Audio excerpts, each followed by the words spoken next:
Good morning, you beautiful Go High Level badass. This video is going to walk through one of the ways, because in any tool, there's multiple ways to do things.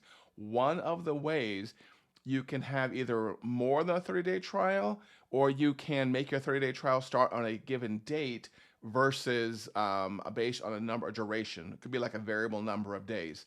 Like I said, there are probably other ways to do this. This is just the one that we have found very easy to do.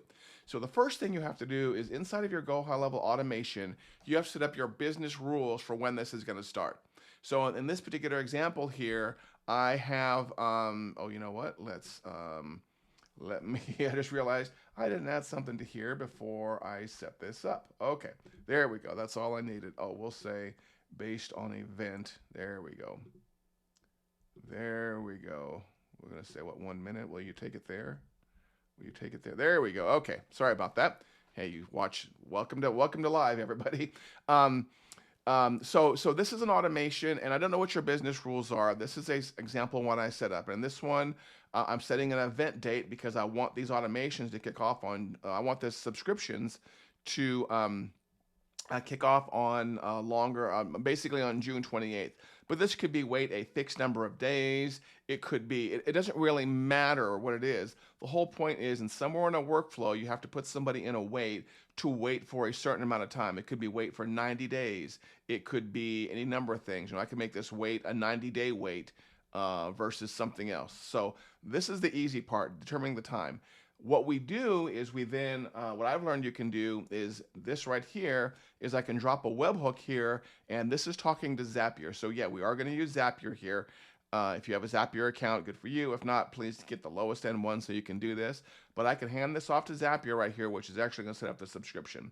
So once I've waited for my designated amount of time, I can come up and I come over to Zapier and I set up a little workflow in Zapier is what I do. So in the workflow in Zapier, what this does is it catches the webhook I sent over here, okay? Catches the webhook. Most Zaps are 2 steps. This is a 3-step Zap. We have to find the customer in Stripe. So Stripe subscriptions work by customer ID. They do not work by email address. So, we pass in the email address into the webhook. We come over here and the find customer in Stripe. This will look up the person, and by email address that you passed in on the webhook here, this will look up the person and give you a customer ID. And then what you can do is you come over here and you create the subscription using that customer ID.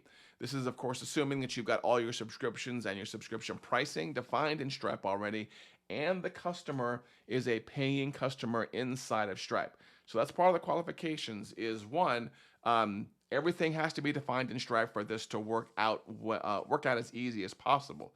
So you wait your designated amount of time, you drop your webhook here, and your webhook comes over here and starts a subscription in Stripe. Now, what are some of the downsides of this? Well, I don't think you're going to see the subscription information over here.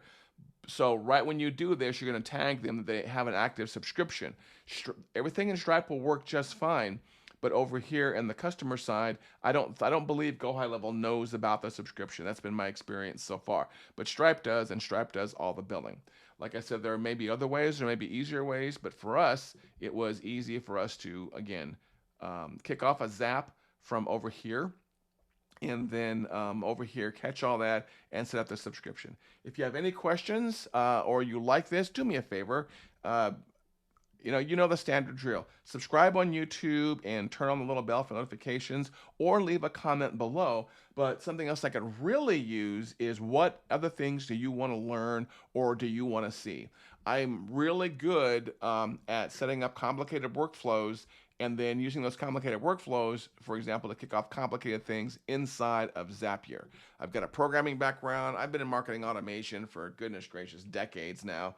And not necessarily with GoHighLevel, with other tools, but this stuff, marketing automation and workflows, comes second nature to me. So if you ever want an example of something that would not only help you, but help somebody else, let me know, and I'll do a YouTube video for it, okay?